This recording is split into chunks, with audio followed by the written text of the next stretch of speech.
आजकल spine surgery 99% safe क्यों हो गई है? पिछले 20 साल में स्पाइन सर्जरी के फील्ड में बहुत ज़्यादा प्रोग्रेस हुई है, इसमें बहुत ज़्यादा रिसर्च हुई है, जिसके कारण आजकल हम स्पाइन के बायोमैकेनिक्स को बहुत अच्छे से समझते हैं। अगर आपने देखा हो तो आज स्पाइन सर्जरी सिर्फ एमआरआई के बेस पे नहीं की जाती। हम एमआरआई के साथ साथ बहुत सारी डायनेमिक स्टडीज जैसे कि फुल लेंथ एक्सरेज, पेशेंट के डिफरेंट पोजीशन में एक्सरेज, जैसे आगे झुकने पे, पीछे झुकने पे एक्सरेज, इनफैक्ट फ्लेक्शन एक्सटेंशन मतलब आगे झुकने और पीछे झुकने में एमआरआई तक करते हैं, जिससे हमें स्पाइन के बायोमैकेनिक्स का पता चलता है। इसमें इमेजिंग स्टडीज भी बहुत ज़्यादा एडवांस हो चुकी हैं, जैसे हमारे पास 3 Tesla MRI, multi slice CT scan, जिसमें हम फैसेट जॉइंट्स को बहुत अच्छे से स्टडी करते हैं, बोनी एनाटॉमी को बहुत अच्छे से स्टडी करते हैं, डेक्सा स्कैन जिससे हमें ये पता चलता है कि स्पाइन की हड्डियों में स्ट्रेंथ कितनी है। उसी तरह फ्लेक्शन एक्सटेंशन एक्सरेज जिसमें हम आगे झुक के पीछे झुक के एक्सरे किए जाते हैं। फ्लेक्शन एक्सटेंशन एमआरआईज मतलब जैसे गर्दन का हम इस पोजीशन में गर्दन को आगे झुका के, गर्दन को न्यूट्रल पोजीशन में, गर्दन को पीछे झुका के एमआरआई किया जाता है।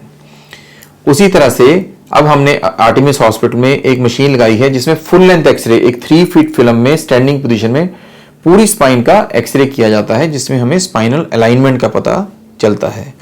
इन सब स्टडीज को करने के बाद ही हम एक स्पाइन सर्जरी का बढ़िया प्लान बनाते हैं, क्योंकि स्पाइन एक छोटा सिर्फ 1 या 2 डिस्क या एक या 2 मनके नहीं है, ये एक पूरा कॉलम है और इस पूरे कॉलम को हमें स्टेबलाइज करना पड़ता है in correct alignment and in correct posture.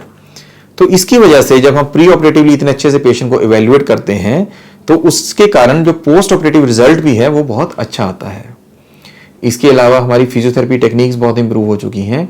Spine surgery की इंडिकेशन बहुत फिक्स्ड हो चुकी हैं। हम स्पाइन सर्जरी उसी मरीज में करते हैं जो पहले सारा अपना फिजियोथेरेपी अच्छे से कर चुका है, जिसकी मांसपेशियां बहुत मजबूत हैं और उसके बाद भी उसको कमर में दर्द रहता है या टांगों में दर्द जाता है या गर्दन में दर्द रहता है, तभी ही ऑपरेशन किया जाता है, अदरवाइज ऑपरेशन नहीं किया जाता। फिर ऑपरेशन के दौरान एडवांसमेंट बहुत हो चुकी है। आज हम एक एडवांस सिर्फ स्पाइन सर्जरी के लिए टेबल आ गया है जिसको जैक्सन टेबल या एलन फ्रेम कहा जाता है, जिसमें हम पेशेंट को पोजीशन करते हैं तो उस पर किसी भी जोड़ पे या पेट पे प्रेशर नहीं आता, जिसके कारण हम काफी लंबे ऑपरेशन और कॉम्प्लिकेटेड ऑपरेशन कर सकते हैं।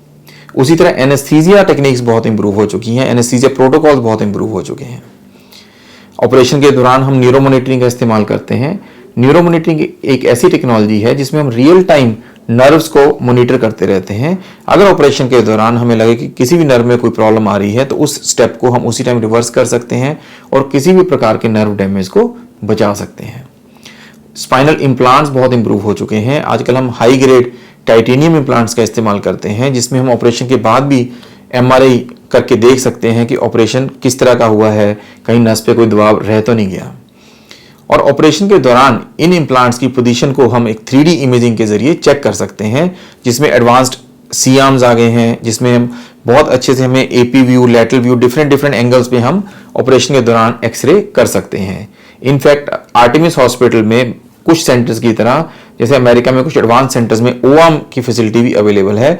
ओआर्म में हम एक तरह से मरीज का सीटी स्कैन कर सकते हैं ऑपरेशन थिएटर के अंदर, जिसमें हमें अलग अलग प्लेन्स में स्पाइनल इम्प्लांट्स की पोजीशन चेक करने को मिल जाती है।